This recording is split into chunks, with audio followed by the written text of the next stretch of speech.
పూర్వకాలంలో ద్రవిడ దేశంలో ఒక రాజ్యం ఉండేది. ఆ రాజ్యంలో ఒక శివాలయంలో ఒక అర్చకుడు పరమశివుణ్ణి నమ్ముకుని అర్చకత్వం చేశాడు. అర్చకత్వం అంటే మామూలుగా చేసింది కాదు, ఆయన ఉన్నాడు అని నమ్మి అర్చకత్వం చేశాడు. బ్రహ్మాండమైనటువంటి కరువు వచ్చింది. ఆ ఊళ్ళో ఇంకా ఎవరు బతకలేక ఇంకా ఈ ఊరు విడిచిపెట్టి వెళ్ళిపోతున్నామని చెప్పి వెళ్ళిపోయారు. ఆ వెళ్ళిపోయేటప్పుడు ఒక గమ్మత్తు ఉంటుంది. చాలా తేలికైనవి, అమ్ముకుంటే అన్నం దొరికేవి ఉంటాయో పట్టుకెడతారు, బరువు అయినవి వదిలిపెట్టేస్తారు. మళ్ళీ మంచి రోజులు వస్తే మనం వచ్చేటప్పటికి ఉంటాయి.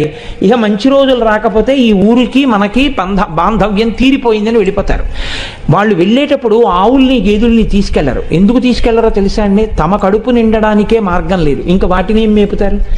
కాబట్టి కరువు వచ్చినప్పుడు ఆవుల్ని గేదెల్ని ఇంకా పోషించలేక ముందు నీరు పోయలేరు, కాబట్టి వాటిని వదిలిపెట్టేసి వెళ్ళిపోతారు. అలా వెళ్ళిపోయారు ఆ ఊళ్ళో వాళ్ళందరూ.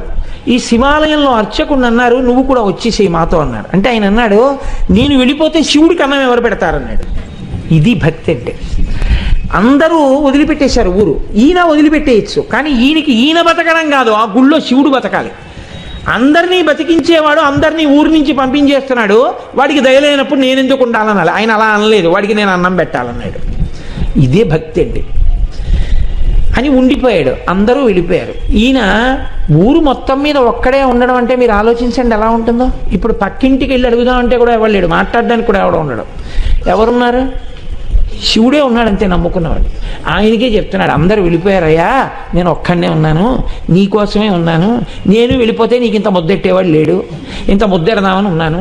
నాకు దొరికితే నీకు సగం పెడతాను, నాకు దొరకడం మానేసింది అనుకో, ఇద్దరం పస్తుందాం అని చెప్పాడు. శివుడి మనసు కదిలిపోయింది ఈ భక్తికి. ఇదండి భక్తి అంటే. నేను అందుకే తరచూ ఒక మాట చెప్తా, భక్తి అంటే మనసు విప్పి భగవంతునితో మాట్లాడుట. ఓ స్తోత్రాలు చదివేయడమును ఇలా ఇలా ఇలా ఇలా ఇలా యాక్షన్ 500లు భక్తి అనరు. మనసు విప్పి భగవంతుడితో ఉన్నదున్నట్టు నిలబడి నిజాయితీగా ఉండుట, దానికి భక్తి అని పేరు. నిరంతరానుసంధానము ఈశ్వరుడితో. అది తైలధార పాత్రలోంచి పాత్రలోకి పడ్డట్టు పడుతూనే ఉండాలి. కాబట్టి చూడండి, ఇప్పుడు కదిలింది ఈశ్వరుడి గుండె. ఆయన అన్నాడు, ఒరే నువ్వు అక్కడివి నా కోసం ఉండిపోయావు, ఫోన్లో పనిచేయి, నీకు చాలా డబ్బు వచ్చే మార్గం ఒకటి చెప్తాను. నేను ఒక శ్లోకం ఒకటి రాసిస్తాను. ఈ రాజ్యానికి ఉన్నటువంటి ప్రభువు చాలా సాహిత్యమునందు మక్కువ కలిగినటువంటి వాడు. కాబట్టి ఆయన నువ్వు పట్టుకెళ్ళి ఈ శ్లోకం చెప్తే చాలా సంతోషించి నీకు కానుకలు ఇస్తాడు. నువ్వు ఆ కానుకలు తెచ్చుకుని దానితో నువ్వు బతుకు, నాకు నైవేద్యం పెట్టు అన్నాడు. అంటే అలాగే అంగీకరించి ఆ గుడిలో ఉండేటటువంటి అర్చకుడు ప్రభువు దగ్గరికి వెళ్ళాడు. వెళ్ళి పరమశివుడు రాసి ఇచ్చినటువంటి పత్రాన్ని తీసి ఆ పద్యాన్ని చదివాడు. సింధుర రాజగమనాద్ధమ్మిల్ల బంధంబు సహజ సుగంధంబు. అందులో ఉంది, పార్వతీదేవి యొక్క కేశపాశము సహజమైనటువంటి సువాసనతో కూడి ఉంటుంది. సింధుర రాజగమనాథమ్మిల్ల బంధమ్ము సహజ సుగంధమ్ము.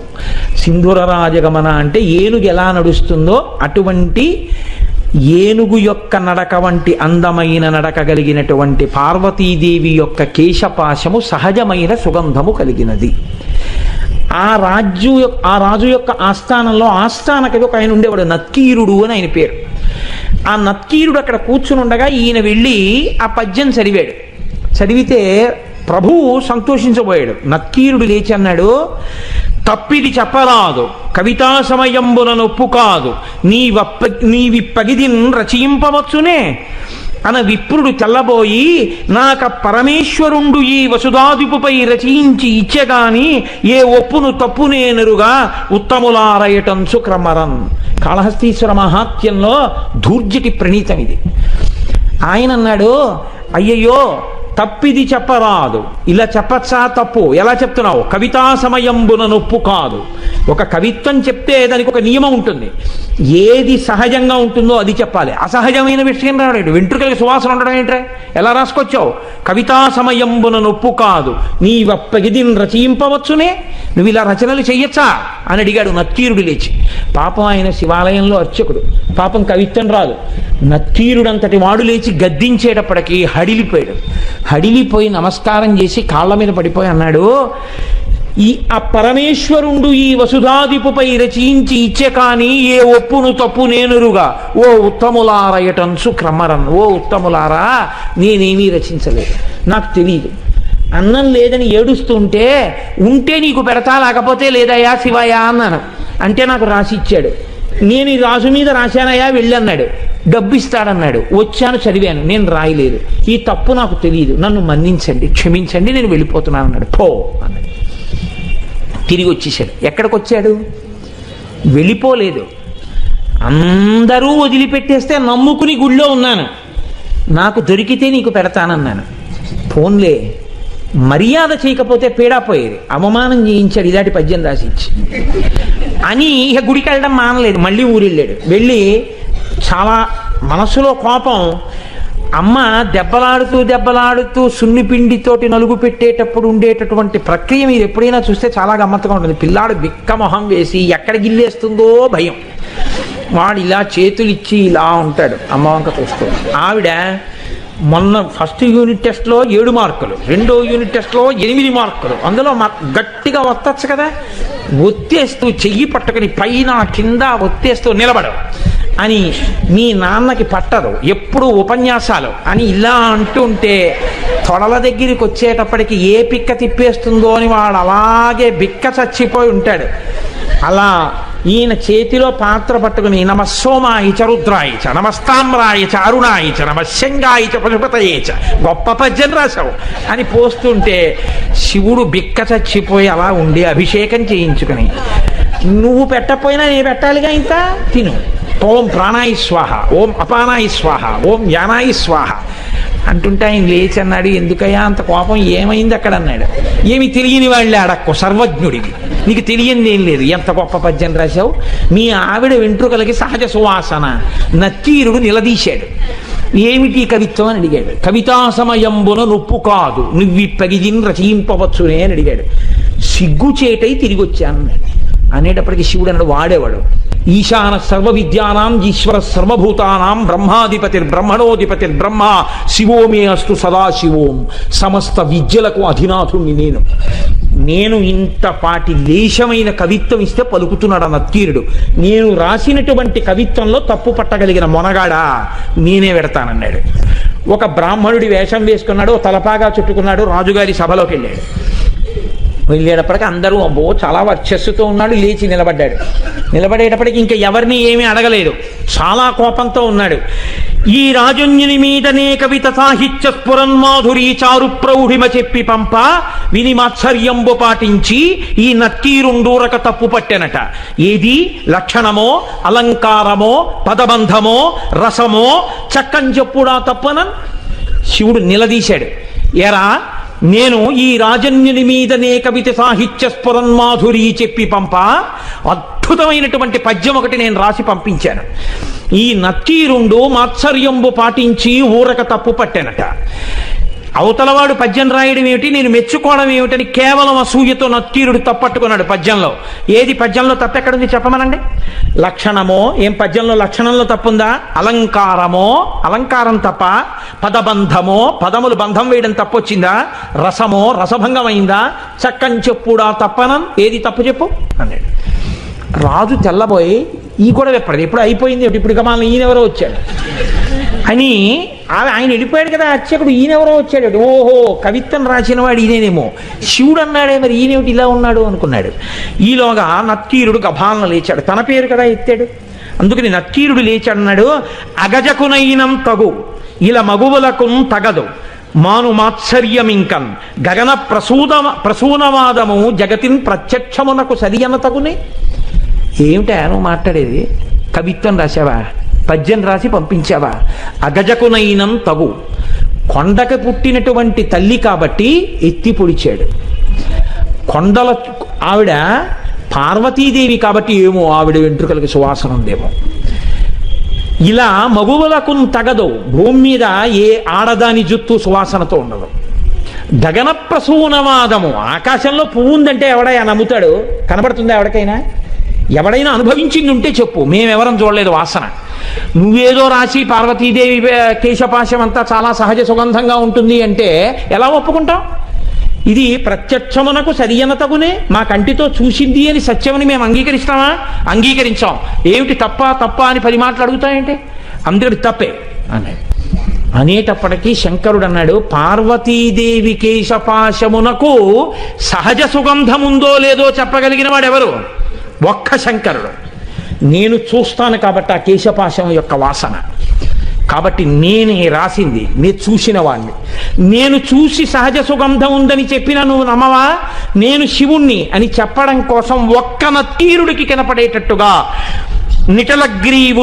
నీలగ్రీవుండు నిటల నేత్రము చూపాను. నీలగ్రీవుడు నల్లని కంఠమున్నవాడు, హాలాహలాన్ని భక్షించినవాడు, అంత ఓర్పున్నవాడు, లోకములను రక్షించగలిగినవాడు. వీడికి నేను చెప్పింది నిజమే అని చెప్పాలని పరమశివుణ్ణి నేను అబద్ధం చెప్పవలసిన అవసరం లేదు. ఆమె నా భార్య. నేను నిరంతరం వాసన చూసిన కేశపాశం అది. నేను చెప్తున్నానని చెప్పడం కోసమని 3వ కన్ను చూపించాడు. చూపిస్తే అహంకారం అండి నక్కీరుడికి. తను నమ్మింది, తనకొచ్చిన 4 పద్యాలు గొప్ప అనుకున్నాడు. పరమశివుడంతటి వాడు 3వ కంటితో త్రయంబకుడై ఎదురుగుండా కనపడితే ఆయనే సుగంధిం పుష్టివర్ధనం ఉర్వారుకమివ బంధనాన్ మృత్యోర్ముక్షీయమామృతాత్ అంటాం. ఒక్కసారి మహాదేవుడి కాళ్ళ మీద పడితే ఏ స్థితిని పొంది ఉండేవాడో ఆయన అన్నాడు, తల చుట్టువార కన్నులు కలిగిన పద్యంబు తప్పు కాదనవశమే, వలదిచ్చట నీ మాయా విలసనములు పనికిరావు విడువమటన్నాను. 3వ కన్ను కాదు, నీ తల చుట్టూ కళ్ళు చూపించినా నువ్వు చెప్పిన పద్యం తప్పే. అహంకారం చూడండి ఎలా ఉంటుందో. అన్ని విద్యలకు ఆలవాలమైనటువంటి శంకరుడే వచ్చి చెప్తే ఎందుకు వచ్చిందిరా? మహానుభావుడు చెప్తున్నాడు, ఏమో నా తల్లి కేశపాశమునకు సుగంధం ఉండి ఉండవచ్చు. ఆ అనుభవము, నేను అలా అమ్మ కేశపాశ దర్శనం చేయగలిగిన భాగ్యాన్ని శంకర నాకు కూడా కృప చెయ్యని పాదాల మీద పడాలి. తన విద్యతో వాదన చేస్తున్నాను అనుకున్నాడు. నీ తల చుట్టూ కళ్ళు చూపించినా నీ పద్యం తప్పే అన్నాడు. వెంటనే శంకరుడు అన్నాడు, నీవు కుష్ఠవ్యాధి చేత భయంకరముగా పీడింపబడదువుగాక. ఉత్తర క్షణంలో ఒళ్ళంతా వివరణమై కుష్ఠవ్యాధి బయలుదేరింది. ఇప్పుడు పరమశివుడి కాళ్ళ మీద పడ్డాడు. అయ్యయ్యో తండ్రి, వచ్చిన 4 ముక్కలకి కన్ను మిన్ను కానక అహంకారంతో ప్రవర్తించాను. ఖచ్చితంగా జగదంబ యొక్క కేశపాశము సుగంధభరితమే అయి ఉంటుంది. నన్ను అనుగ్రహించి నాకు క్షమాభిక్ష పెట్టు అని ఆయన కాళ్ళ మీద పడ్డాడు. శివుడు అన్నాడు, నువ్వు కైలాస పర్వత శిఖర దర్శనం చేస్తే నీ యొక్క పాపం పోయి నీకు మళ్ళీ ఆరోగ్యం కలుగుతుందని అంతర్ధానం అయ్యాడు. ఇప్పుడు ఈ కుష్ఠవ్యాధితో బయలుదేరాడు. ఎంత వర్ణించాడో దుర్జటి. ఎప్పుడైనా అవకాశం ఉంటే కాళహస్తీశ్వర మహాత్మ్యం చెప్తాను, అప్పుడు విందురు గారు. అప్పుడు మహానుభావుడు ఉత్తర భారతానికి నడిచి వెడుతూ కైలాసం కనపడక కుష్ఠవ్యాధి పెరిగి వేళ్ళు కాళ్ళు ఊడిపోతుంటే ఏడుస్తుంటే ఆనాడు సుబ్రహ్మణ్యుడు ప్రత్యక్షం అయ్యాడు ఒక చోట చెట్టు కింద. ఓరి పిచ్చాడా, మా నాన్న హృదయం నీకు ఇప్పటికీ అర్థం కాలేదు. కైలాసం అంటే కుష్ఠవ్యాధితో అక్కడికి ఎడతావా? దక్షిణ కైలాసం కాళహస్తి శిఖరం చూడమన్నాడు రామ నాన్నగారని చెప్పి కాళహస్తి శిఖరం చూపించాడు. వెంటనే కుష్ఠవ్యాధి పోయింది. అప్పుడు అక్కడే ఉన్నటువంటి పాతాళగంగలో సరోవరంలో స్నానం చేసి శంకరుడి మీద ద్రవిడ భాషలో ఆయన బ్రహ్మాండమైనటువంటి కావ్యరచన చేశాడు. కాబట్టి అమ్మవారి యొక్క కేశపాశమునకు సహజమైనటువంటి సుగంధం ఉంటుంది అని చెప్పి పెద్దలైనటువంటి వారు ధ్యానమునందు అనుభవించారు. ఉపమన్యువు పాల కోసం ఏడ్చాడు తల్లి దగ్గరికి వెళ్ళి. పాపం ఆవిడ మహాపేదరాలు, పిల్లలందరూ ఆవు పాలు తాగుతున్నారు. నువ్వు పేదవాడివి, నీకు తండ్రి లేడు, నీకు పాలు ఎక్కడివిరా అన్నారు. తల్లిని వెళ్ళి అడిగాడు, అమ్మా నాకు పాలు ఉండవా అమ్మా అని అడిగాడు. ఎక్కడి నుంచి తెస్తుంది పిచ్చి తల్లి? ఆవిడ పాలు లేవు అని చెప్పలేక బియ్యపు పిండి నీళ్లలో కలిపి ఇచ్చింది తాగరా అని. పిల్లవాడు తెలియక నీళ్లు పట్టుకుని పరిగెత్తుకుంటూ మిత్రుల దగ్గరికి వెళ్ళాడు. సాటి పిల్లల దగ్గరికి వెళ్ళి, ఇదిగో పాలు, ఆవు పాలు మా అమ్మ నాకు కూడా ఇచ్చిందన్నాడు. వాళ్ళు వాసన చూసన్నారు, ఇవి ఆవు పాలు కావు, మీ అమ్మ నిన్ను మోసం చేయడానికి వరిపిండి నీళ్ళు ఇచ్చిందన్నారు. ఏడుస్తూ వెళ్ళి, అమ్మ నాకు ఆవు పాలు లేవా, నాకు నాన్నగారు లేరా అన్నాడు. ఎవడు చెప్పాడురా నీకు నాన్నగారు లేరని? లోకములకంతటికీ తండ్రి శంకరుడు, ఉన్నాడు మీ నాన్న. లోకములకంతటికీ తండ్రి శంకరుడు, ఉన్నాడు మీ నాన్న అంది. అయితే ఎలా కనపడతాడన్నాడు. వెళ్ళి తపస్సు చేయి, ఆయన కనపడతాడంది. బాలభక్తి. వెళ్ళి పరమశివుడి గురించి తపస్సు చేశాడు. ఉన్నాడు అని నమ్మి తపస్సు చేశాడు. ప్రత్యక్షం అయ్యాడంతే. నీకేం కావాలన్నాడు. పిల్లవాడు పాపం ఏం తెలుసు, నాకు తాగడానికి ఆవు పాలు కావాలన్నాడు. శంకరుడు నవ్వాడు. ఆవు పాలు ఇవ్వనా? నేను దర్శనమిస్తే నీకు ఇవ్వవలసింది కాసిన ఆవు పాలా? నువ్వు నన్ను అడిగావు కాబట్టి పాల సముద్రాన్ని సృష్టిస్తున్నానని క్షీరసాగరాన్ని సృష్టించాడు ఉపమన్యువు కోసం. ఆయన చెయ్యలేనిది ఏముంది లోకంలో? వాసుకి పేరు చెప్తే హడిలిపోతారు. అంత పెద్ద సర్పం, అంత పెద్ద సర్పాన్ని తీసి మెడలో హేళగా ఆభరణంగా వేసుకున్నాడు. ఆదిశేషుడు 1000 పడగలతో భూమిని మోస్తాడు. అటువంటి ఆదిశేషుడు ఎగిరి కాలిని పట్టుకుంటే పాదానికి అందెలా అలంకారం చేసుకున్నాడు. ఆయన చెయ్యలేనిది ఏముంది లోకంలో? హాలాహలాన్ని చూసి అందరూ భయపడిపోతుంటే ఆయన దగ్గరికి వెళ్ళి బ్రతిమాలేరు. అందరూ హాలాహలం తరువుకొచ్చేస్తోంది, కాల్చేస్తోంది అని భయపడి చని కైలాసముజొచ్చి శంకరుడి వాసద్వారముంజేరి ఈశుని దవ్వారికులు అడ్డుపడ్డ తలమంచుంజొచ్చి కుయ్యో మొర్రో విను మాలింపుము చిత్తగింపుము దయన్ వీక్షింపుమన్ చంబుజాననము ఖిల్కని రక్తరక్షణ కళా సంరంభునిన్ శంభునిన్ అంటారు పోతన గారు. వెళ్ళి కైలాసానికి శంకరా నువ్వు తప్ప మమ్మల్ని ఎవరు కాపాడతారు, స్వామి రక్షించన్నారు. అనేటప్పటికి బయటికి వచ్చి పరహితము చెయ్యునెవ్వడు పరమహితుండగును భూత పంచకమునకున్ పరహితమే పరమధర్మము పరహితునకు నిదురు లేదు పర్వేందుముఖి అంటూ హాలాహలాన్ని దేవతల కోసం పుచ్చుకున్నాడు. ఆయన చెయ్యలేనిది ఏమిటి? ఆయన నాకు ఇది కావాలని ఇప్పుడు అడగడు. భక్తి ఉన్నదా మురిసిపోతాడంతే. ఆయనకి కావలసింది ఆ భక్తి ఒక్కటే. ఆయన అందరికీ అన్నీ ఇవ్వగలడు. ఆయనకి మనమేమిస్తాం? ఆయన సృష్టిలో వచ్చిన వాళ్ళం మనం.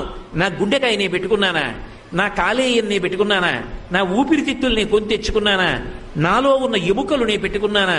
ఇందులో చర్మము, రక్తము, మాంసము, కొవ్వు, అస్థి, శుక్ల, మేధ అనబడేటటువంటి 7 పదార్థాలు ఉన్నాయి.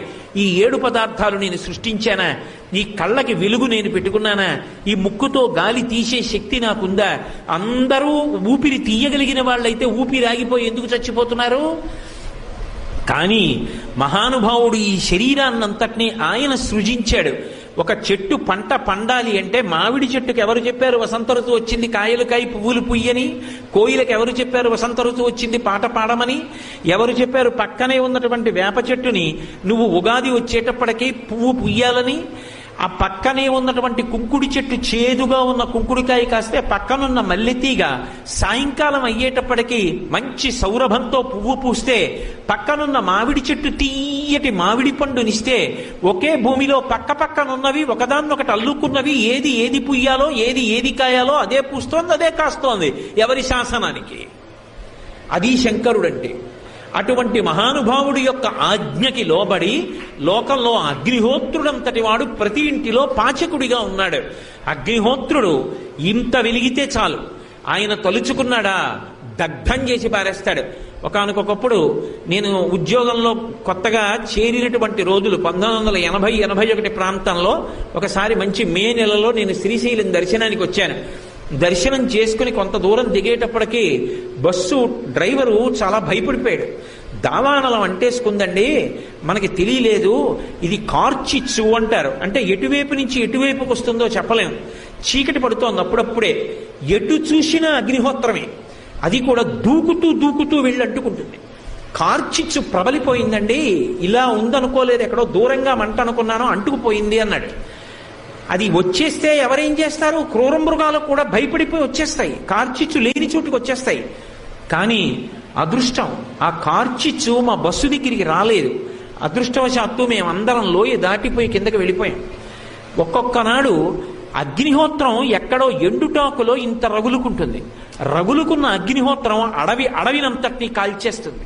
కానీ అదే అగ్ని మన ఇంటిలో వెలిగిస్తే మనకి వంట చేసి పెడుతున్నాడు. ఆయన కర్మ, ఆయన కర్మ కాలి కాదు. ఎవరి కోసం చేస్తున్నాడో తెలుసా? శంకరుడు ఆజ్ఞాపించాడు. వాళ్ళందరూ అన్నం ఎలా తింటారు? నువ్వు ప్రతి ఇంటిలో వంట బ్రాహ్మణుడవై వంట చెయ్యి అన్నాడు. హవ్యం వహతి దేవానాం కవ్యం కవ్యాసినామపి పాకంచ కురుతే వహ్ని శంకరశైవ శాసనాత్ అని వ్యాసుడు లింగపురాణంలో చెప్పాడు. పరమశివుడు ఆజ్ఞాపించాడు కనుక ప్రతి ఇంటిలో వంట బ్రాహ్మణుడై వంట చేసి పెడుతున్నాడు. పితృదేవతలకి కవ్యమిస్తే స్వధాకారంతో పిలిస్తే అది పట్టికెళ్ళి పితృదేవతలకు అందిస్తున్నాడు. స్వాహాకారంతో యజ్ఞం చేస్తే ఆ హవిస్సుని పట్టికెళ్ళి దేవతలకు అందిస్తున్నాడు. ఈ 3 మహోపకారాలు అగ్ని ఎందుకు చేస్తున్నాడు అంటే, అదిగో శంకరుడి యొక్క శాసనాన్ని అనుసరించి మనందరినీ కాపాడుతున్నాడు. పరమశివుడే అలా ఆజ్ఞాపించి ఉండకపోతే మన బ్రతుకులుంటాయా? ఆయన అంతటి కరుణా సముద్రుడు. ఆయన చెయ్యలేనిది ఏముంటుంది? ఆయన చేష్టితములు చాలా ఆశ్చర్యకరంగా ఉంటాయి. దక్షిణ దేశంలో నందనార్రని ఒక భక్తుడు. ఒకప్పుడు ఆయనకి చిదంబరం వెళ్ళి నటరాజస్వామి దర్శనం చెయ్యాలి అనిపించింది. ఆ నటరాజస్వామి చాలా ఆశ్చర్యంగా ఉంటారు. ఒక్కొక్క చోట నటరాజస్వామి వైభవం చూసి తీరాలి. మధురై దేవాలయంలో ఉండేటటువంటి నటరాజస్వామి వారి భంగిమ చూస్తే బహు ఆశ్చర్యకరంగా ఉంటుంది. అన్ని భంగిమలను నృత్యం చేస్తాడు. ఆ చిదంబరంలో ఉండేటటువంటి నటరాజస్వామి దర్శనం చెయ్యాలనుకున్నాడు. యజమాని దగ్గరికి వెళ్ళి అడిగాడు చీకటి పడుతుండగా, అయ్యా రేపు చిదంబరం వెళ్ళాలనుంది, నటరాజస్వామి దర్శనం చెయ్యాలనుంది, నేను వెళతాను, నాకు అనుమతి ఇవ్వండి అని అడిగాడు. ఆయన మహా ఐశ్వర్యవంతుడు, మంచి మదోన్మత్తుడై ఉన్నాడు. ఎందుకు పంపించాలి పాలేరుని, వీడితో పనిచేయించాలి తప్పనుకున్నాడు.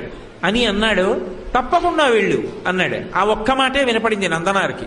సంతోషపడిపోయాడు. ఆయన అన్నాడు, ఇవాళ రాత్రి మనకున్నటువంటి 500 ఎకరాల పొలాన్ని నాగలి పట్టి దున్ని, విత్తనాలు చల్లి, పంట పండించేయి, కోత కోసేయి, గడ్డి తీసుకెళ్లి వాము వేసేయి, ధాన్యాన్నంతటినీ కూడా దులిపేయి, ధాన్యాన్ని బస్తాలకెత్తేయి, ధాన్యాగారాలకి తీసుకురా, అంతా కూడా శుభ్రంగా సంరక్షణ చేయి, గడ్డివాములు వేసేయి, పంట పొలంలో మళ్ళీ ఎక్కడా ఒక్క గడ్డి పరక లేకుండా తీసేయి, చిదంబరం వెళ్ళిపో అన్నాడు.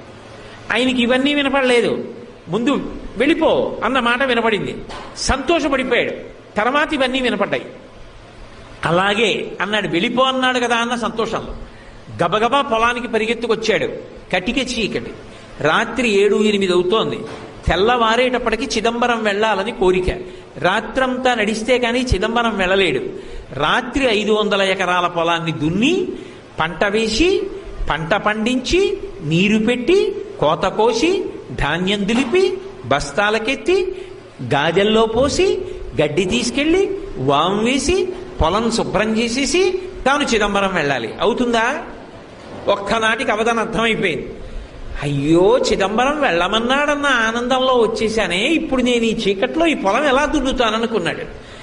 ఒక్కసారి ఆకాశం ఆయన స్వరూపమేగా, పైకి చూశాడు. శివా నరిచి నిన్ను చూడకుండా ఉండలేనయా అని స్పృహ తప్పి పడిపోయాడు. ఆయన తలుచుకుంటే ఒక్కసారి సంకల్పం చేస్తే పంట పండేస్తుంది. కానీ తన భక్తుడు పడవలసిన కష్టం తాను పడాలనుకున్నాడు. కైలాసంలో కొడుకులిద్దరినీ పిలిచాడు. ఒరేయ్ రండి అన్నాడు. విఘ్నేశ్వరుడు, సుబ్రహ్మణ్యుడు, ప్రమదగణాలు, పార్వతీదేవి అందరూ కలిసి భూమి మీదకి వచ్చారు. శంకరుడు స్వయంగా పంచె తీసి పైకి పెట్టి గోచి పోసి కట్టాడు. నాగలి పట్టాడు. ఆయన తలుచుకుంటే ఎంతసేపు భూమి దున్నేశాడు. పార్వతీదేవి విత్తనాలు చల్లింది. విఘ్నేశ్వరుడు కలుపు తీశాడు. సుబ్రహ్మణ్యుడు కోత కోశాడు. పంటంతా పండేసింది, తీసుకెళ్లి ఆ గాదెలో పోసేశారు. గడ్డివాం వేసేశారు. తెల్లవారుతోంది, ఇంకా 2 అవుతోంది. నందుణ్ణి లేపాడు. నందనార్ చిదంబరం వెళ్ళన్నాడు. ఎలా వెళ్ళను, ఎలా పంట అన్నాడు. పండేసింది చేర్చేశామన్నాడు. నీ యజమానికి చెప్పి వెళ్ళిపో అన్నాడు. గబగబా పరిగెత్తుకుంటూ యజమాని దగ్గరికి వెళ్ళాడు. నువ్వు చెప్పినట్టు పంట పండించానన్నాడు. తెల్లబోయాడు జమీందారు. లేచి వచ్చి చూశాడు. గాదెలో పంట ఉంది, గడ్డివా ఉంది, అన్నీ ఉన్నాయి. అర్థమైంది శివానుగ్రహం అంటే ఏమిటో. నందనార్ కాళ్ల మీద పడ్డాడు. నీ భక్తి నాకు అర్థమైంది నందుడా, వెళ్ళిపో చిదంబరానికి, నేను కూడా మారిపోయాను, ఇక పైన ఇలా ప్రవర్తించనన్నాడు. చిదంబరం వెళ్ళాడు. అర్చకులు ఆయన పట్ల చాలా కఠినంగా ప్రవర్తించారు. అగ్నిలో ప్రవేశించు, నీకు దేవాలయ ప్రవేశం చేయిస్తా ఉన్నారు. అగ్నిహోత్రాన్ని రగలిస్తే శివుడికి నమస్కారం చేసి అగ్నిలోకి వెళ్ళాడు. అగ్నిహోత్రం పుష్పమాలయ్యి ఆయన మెడలో పడింది. శంకరుడి దగ్గరికి వెళ్ళి నటరాజస్వామిని చూస్తూ ఆనందపడిపోయాడు. ఆ సంతోషంలో చూస్తుండగా నందునిలో ఉన్న తేజస్సు వెళ్ళి నటరాజస్వామి యందు ఐక్యం అయిపోయింది. కారుణ్యామృతవర్షిణం, ఆయన దయకి హద్దుందా? ఆయన్ని నమ్ముకున్నవాడు పాడవుతాడా? సర్వకాలముల యందు తన భక్తుణ్ణి కాపాడుకుంటూనే ఉంటాడు. అవసరమైతే దెబ్బలు తింటాడు. ఒకప్పుడు తినలా. అర్జునుడు పాశుపతాస్త్రం కోసం వెళ్ళాడు. పాశుపతాస్త్రం ఇచ్చేయడం తేలిక, కానీ పాశుపతాస్త్రం పట్టుకోవాలి అంటే గొప్ప తేజస్సు ఉండాలి. అందుకే తాను అర్జునుణ్ణి కౌగిలించుకోవాలి. దానికి మిష పెట్టి మూకాసురుడన్న పంది మీద బాణం వేసినట్టుగా కావాలని యుద్ధం కల్పించుకొని ఒకళ్ళతో ఒకళ్ళు యుద్ధం చేసుకుంటూ మల్ల యుద్ధం చేసి గట్టిగా పట్టుకుని కింద పడేసి మీద పడేసి గుద్ది తాను గుద్దులు తిని తాను ఆఖరికి అర్జునుడి యొక్క గాంధీవ ప్రహారంతో దెబ్బతిని ఒక్కసారి ఆ అర్జునుణ్ణి అంతసేపు ఒకళ్ళతో ఒకళ్ళు కౌగిలించుకుని కింద మీద పడి గుద్దుకున్నారేమో, అటువంటి పరమని శివుని యొక్క శరీరంతో శరీరం కలిసింది కాబట్టి అర్జునుని యొక్క శరీరం వజ్రతుల్యమైపోయి అంత శక్తివంతంగా నిలబడింది కాబట్టి కురుక్షేత్రంలో గెలిచాడు. అడిగితే వరం ఇచ్చాడా? అడగకపోయినా యుద్ధం పేరుతో అర్జునుడితో యుద్ధం చేసి అనుగ్రహించాడు. అందుకు కదూ అంతటి అర్జునుడు పొంగిపోయి శ్రీకంఠలోకేశ లోకోద్భవస్థాన సంహారహారి మురారి ప్రియా చంద్రధారి మహేంద్రాది బృందారకానంద సందోహ సంధాయి పుణ్యస్వరూప విరూపాక్ష దక్షాద్వరద్దం చ కాదేవ నీదైన తత్వంబు భావించి బుద్ధి ప్రధానంబు కర్మంబు విజ్ఞానం అధ్యాత్మ యోగంబు సర్వక్రియాకారణం వచ్చు నానా ప్రకారంబులన్ బుద్ధిమంతులు విచారించచో నిన్ను భావింతు ఈశాన సర్వేశ్వర సర్వసర్వజ్ఞ సర్వాత్మక నిర్వికల్ప ప్రభావ భవానీపతి నీవు లోకత్రయీవర్తనంబుల్ మహావాజు కాదగ్ని సోమార్కతోయంబులంజేసి సంసార చక్రి క్రియాయంత్రవా హుండవైతాదిదేవాదిదేవా మహాదేవా నిత్యంబురత్యంత యోగస్థితి నిర్మల జ్ఞాన దీప ప్రభజ్వాల విధ్వస్త నిస్సార సంసార మాయాంధకారోల్యత క్రోధ రాగాది దోషుల్ యతీంద్రుల్ యతాత్ముల్ భవత్పాద పంకేరు హత్యాన డిండీర ధారానుభూతిం సదా తృప్తులైరవ్యయా భవ్యసేవ్యా భవా భర్గ భట్టారకా భార్గవాగత్స కుక్షాది నానాముని స్తోత్ర దత్తావధాన లలాటేక్షణోగ్రగ్ని భస్మీకృతానంగ భస్మానులిప్తంగ గంగాధర నీ ప్రసాదంబులన్ సర్వగీర్వాణ గంధర్వులున్ సిద్ధ సాధ్యోరగేంద్ర మహేంద్రాదులున్ శాశ్వతైశ్వర్య సంప్రాప్తులైరి ఈశ్వర విశ్వకర్త సురాభ్యర్చిత నాకు అభ్యర్థితంబుల్ ప్రసాదింపు కారుణ్యమూర్తి త్రిలోకైకనాథ మహాదేవదేవ నమస్తే నమస్తే నమః అని కాళ్ళ మీద పడ్డాడు.